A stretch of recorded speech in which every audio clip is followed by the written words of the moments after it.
Hey, what's going on, guys? In this video, we're going to take a look at Strapi, which is an open source headless content management system. And Strapi makes it incredibly easy to create REST APIs with JSON web tokens, authentication. You can create relationships between your content types, and you get this great admin area similar to what you would have on like WordPress, except you're not bound to any specific front end. You can use whatever front end you want if you want to build it with React or Vue or whatever, because all it does is serves JSON data. So we're going to take a look at it. We're going to create a REST API with products and categories, and also implement users and authentication. And I'm just going to show you around the admin area a little bit. And then we'll also jump in the code and I'll show you how you can override and customize things as well. So this is the website here, Strapi.io. And if you go to get started, you'll see a little tutorial, some documentation, which is pretty good. And we want to create a new project. So you can install Strapi globally with Yarn or NPM, but we can also use NPX and just run this create Strapi app, similar to like create React app. Now, in terms of data and database, you can use MongoDB, you can use Postgres, MySQL. If you use the quick start option, it's going to set you up with SQLite, and that's what I'm going to do, just so I don't have to go set up a database. But you can easily implement MongoDB or something else, and I'll show you where you can add those credentials as well if you do decide to use, one of those databases.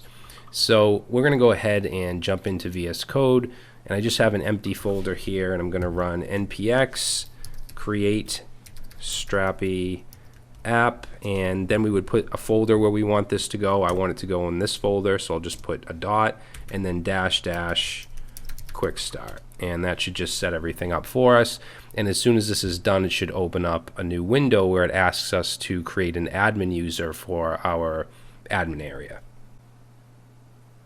Alright, so it opens this page up here on localhost port 1337 by default, and then admin auth register. So here we just need to create a username, a password,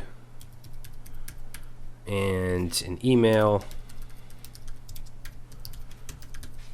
And then we can say ready to start, and it should take us right to our admin area. And it's very clean. It's not, it's not as cluttered as something like WordPress. It just gives us the stuff we need. And there's actually a concept of plugins, which I'll get into in a second. But there's these collection types, and you can see we already have users. So we already have the functionality to create users, which I will do in a little bit. But I want to create some new content types. So under plugins, you'll see there's this content types builder. If we click on that, you'll see that there's collection types. So user is one of them, and then we have the fields for the users. So username, email, provider, because we can use different authentication providers like GitHub and Google and Twitter. And then we can also have, obviously, authentication or login from our database, which is what we're going to do. And you can have password, reset password, token, confirmed. So all this stuff comes right out of the box. We have roles, so we have this role collection type, permissions. What I want to do is create a new collection type called product. And you want to keep it singular, because Strapi will actually use the plural version when it creates the endpoints. So we'll say product and continue, and now we can start to select what fields we want. So it's a product, so I'm going to have a text field. So I'm going to choose text right here and make this the title. So we can do short text or long text, and if we go to advanced, you can have a default value, regular expression pattern, and then under settings, I'm going to choose required and unique for the title, and I'll click add another field. And you can see all the different types we have here. We have number, date, Boolean, email, relationships, media, all types of stuff. So I'm going to choose text again, and this is going to be the description. And I'm going to choose long text for this, and then add another field, and then I'll choose number, and this is going to be the price field. And you can choose the type of number. I'm going to choose decimal, add another field, another number, and the last one is going to be quantity. And we'll choose an integer for that. Okay, so we'll just click finish, and now it's going to give us a summary of all the fields that we want to create, and then we just click save, and it will create our product type. Okay, so you can see it here, you can see it over here, and it's actually plural now over here, products. Now before we add any data, I just want to create another collection type called category. So we'll say category, continue. I'm going to choose text, and we're going to have a name for our category. We'll go ahead and say that this is going to be required and unique. I'll click add another field, and the only other field I want is a relation to my product category type. Collection type. So we'll click relation. So we want to relate category, and then we can choose a collection that we want to relate it to, which is going to be product. And there's different types of relationships. So if you want to have like one category per product or whatever, you can do that. I'm going to choose many to many. So it says categories has and belongs to many products, because I want to be able to choose multiple categories for products. So we'll click finish. So now we have our name and products relationship, and we'll click save. And now we have a categories collection type.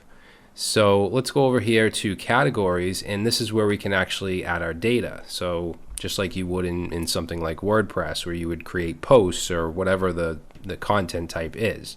So let's say add new category. We'll call this, we'll say mobile phones. So let's just pretend these are products for like a Verizon store or something. So we'll click save. Add another category. Let's say tablets. And of course you can use whatever data you want here. And then we'll create one more called laptops. So we have our categories. Now let's go over to products. And let's say we want to add a new product. So I'm going to put an iPhone, we'll say iPhone 11. And I have a description I'm just going to throw in. You can obviously just put anything in here. For the price, we'll say $699.99, and then the quantity, we'll say we have 100 in stock. And then under categories, we can see the 3 categories we just created. I'm going to choose mobile phones and save. Okay, let's add another product. Let's do, we'll say Samsung Galaxy S10, and I'm going to throw a description in there. And price, we'll say $549.99. Quantity, we'll say we have, I don't know, 70. And that's also mobile phones. And then we'll create one more product, which will be an iPad, and grab a description. Price, we'll say $329.99, and we'll say we have 50 of them. And we want to choose tablets for that category. And you can choose multiple categories because of the way we set the relation up. All right, so now we have some data. So what I'm going to do now is open up Postman. So if you're not familiar with Postman, it's just an HTTP client. It allows us to make GET requests, POST requests, and all that, just like your front end would. You would do this from React or whatever you're using on the front end. So I'm going to create a new tab and make a GET request to HTTP localhost, and we want port 1337/products. Okay, plural. Now, by default, it's going to give us a status of 403, which means forbidden. It means that we don't have access to this resource. Now, everything you create is always going to be forbidden at first. It's going to be basically set to private. So we have to mess with the permissions. So let's jump back in and let's go down to under plugins. You'll see this roles and permissions. So there's 2 default roles, authenticated and public, which are pretty self-explanatory, but you can create new roles if you want. However, I'm going to go under public, and you'll see under permissions we have our product and category collection, and we can choose what we want to be public. So I'm going to choose count, so we can just count our products. Find, which means basically list all the products, and then find one, which is just finding a single product. And we'll do the same for category. But we don't want create, delete, or update. We want that to be private for authenticated users. So let's go ahead and click save, and then let's go back to Postman and try to make this request again. And you'll see now we're able to fetch all of the products. And we have an ID that's created automatically. It's auto increment. We have all of our fields. We have this created and updated at field that gets added automatically, and then a categories array, and it's an array because we can have multiple categories. Okay, and we can also check out a single product. So if we say /1, that'll just give us, the ID of 1. Now we can also add on query params here. So if we put a question mark, we can do like underscore limit. Let's say limit to 2, and then let's do ampersand and sort, and we'll set that to, I'm sorry, it's underscore sort, and we'll set that to title. So if we run that, you'll see that we only get 2 back, and they're sorted by title. So by default, right out of the box, you have stuff like this, and you can look in the documentation for other query parameters as well. And of course, we can check out categories. So if we do like categories/1, it gives us just the products in that specific category. So pretty cool. And I mean, this would take quite a bit of code just to create a REST API like this. Now, I want to open up a new tab here, and I'm going to try to add a new product, because remember, this is a REST API, so we can just make a post request to create a new product. So I'm going to grab, let's say post to /products, and we're going to go into body and choose raw JSON. And let's go ahead, let me actually make this bigger. So we'll add a product. We know we have a title. Title, I'll just say test product. And let's say for the, what else do we have? Description. I'll just say this is a test product, and then we have price. So for price, I'll say $99.99. And for what else do we have? The quantity. Say we have 100. All right, so I imagine that some of you guys know what's going to happen when I try this.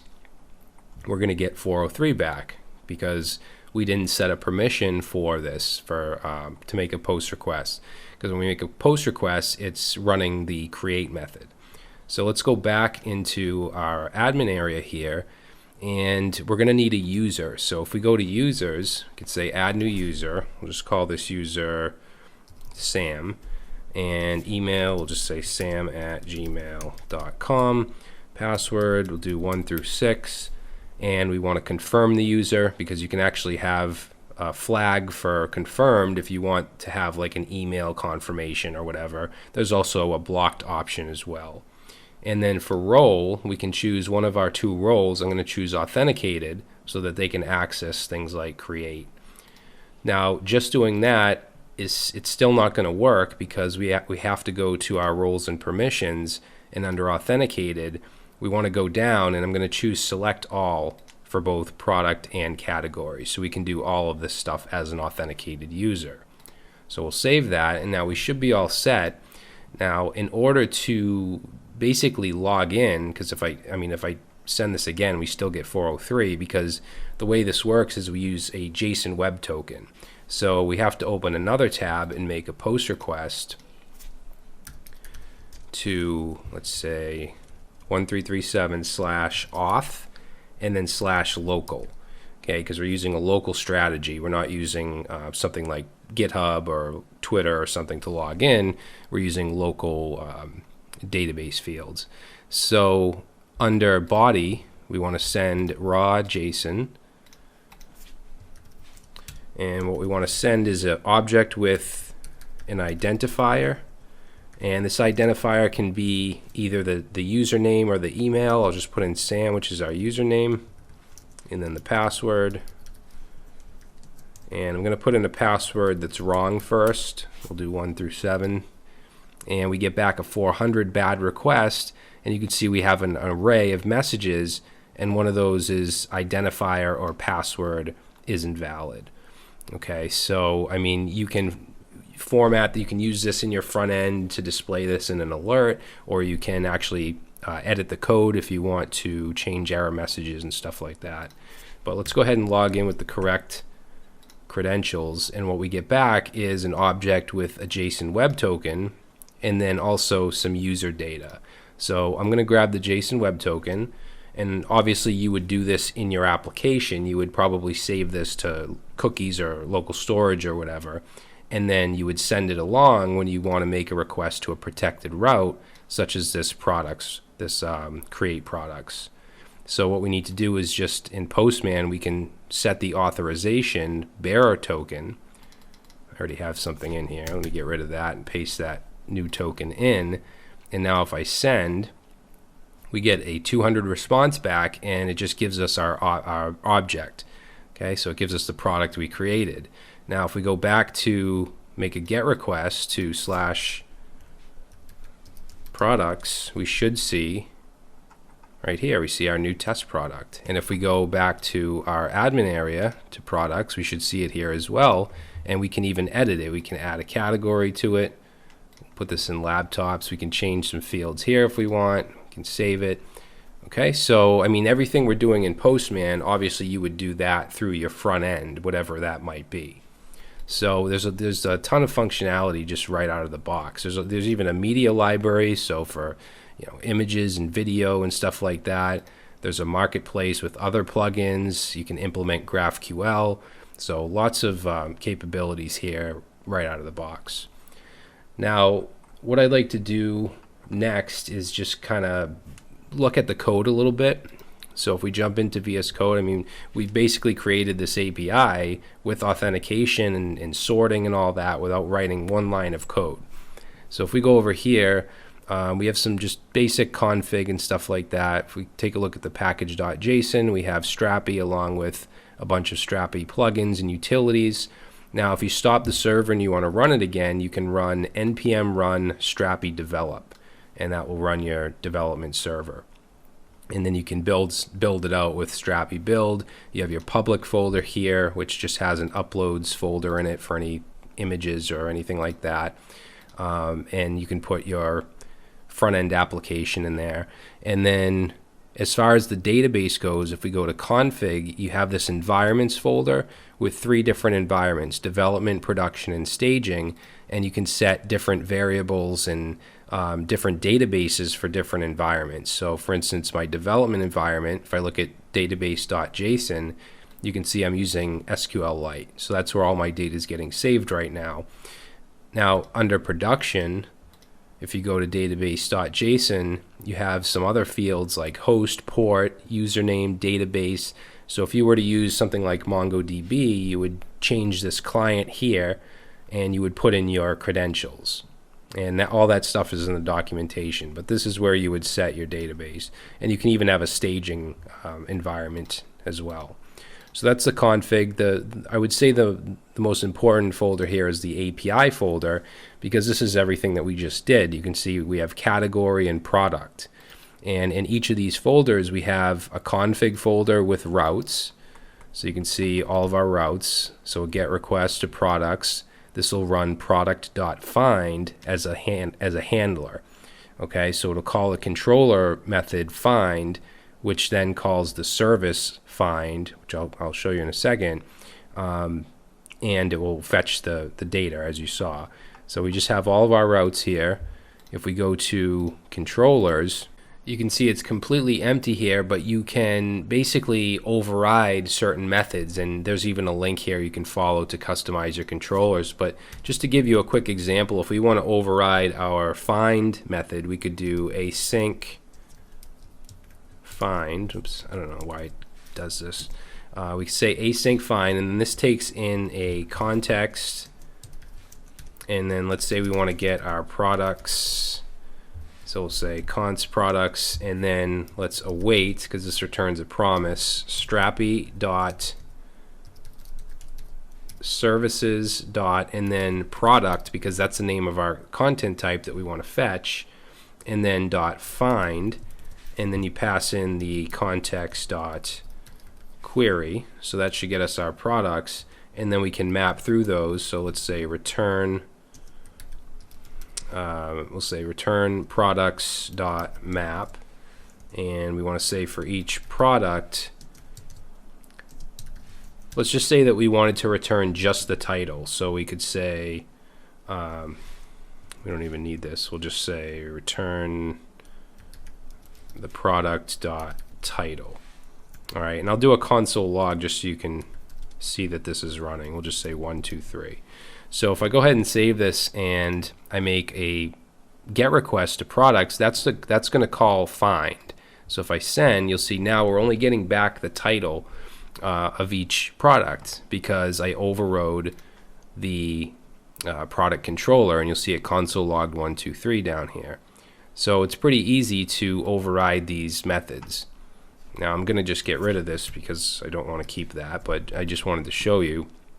Now you saw I called strapi.services.products.find. You can even overwrite services. So if we go down here, let's say, and there's a link right here that you can follow if you want to look more into this, but let's say find, and this takes in params and populate, and let's just say console log, and I just want to show you that the service gets called. So we'll say service called, and then I still want to return, and we use Strapi dot query, whoops, and then we put in here the collection we want. So we'll say product, I think it's, yeah, singular product, and then we can say dot find and then pass in params and populate. So that should still give us the same response, but you should see this log down here just to show you that it's getting overwrote. So I'm going to just send, so we get our initial response back, and then if we look down in our console, we get service called. So you can manipulate it however you want, both the controller and the service that's called. So I'm just going to clear that out, and then the last thing I want to show you here is the model. Now in models you have two files. One is going to be this settings.json, which is basically like our schema. So under attributes we have so you have some options like increments and timestamps, but under attributes we have all of our files. This is similar to what you would see in a Mongoose model if you were using Mongoose. We have the title, which is the type of string, required, unique, description, price, quantity, categories. So you can customize this if you want. This is basically like the schema. And then product.js, this is really cool. There's a bunch of lifecycle methods where you can do certain things at certain times. So we have after save, we have before save, and after save if you want to run some kind of functionality when you save a product, or before you save or after you save. For instance, in my Node API course, we had it so when you put in an address, just one line of address, and save, we had some middleware that would then store that in different fields like street and city and so on. So you could do that right in here very easily. We have before fetch, after fetch, we have, and that's just for one item. Fetch all is going to be if we fetch everything. So I'll give you an example. Just go ahead and uncomment that. So this is going to run after we fetch our data. So I'll just do a console log and just say after fetch. And we can access the model, the response. We can access just about anything we want. So let's say console log, and let's say response. We'll just log the response. So fetch all is going to run if I go ahead and send this request.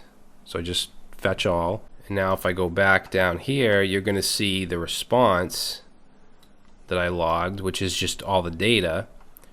So if you wanted to do something with this data, you could, and you can see it's logging after fetch. So I don't really have a good example of something that I would want to do here, but you can see that you can hook into any of these lifecycle methods. So it's really easy to do. All right, I'm just going to uncomment that back up. So I mean, these are the most important files that you're going to be working with as far as any customization.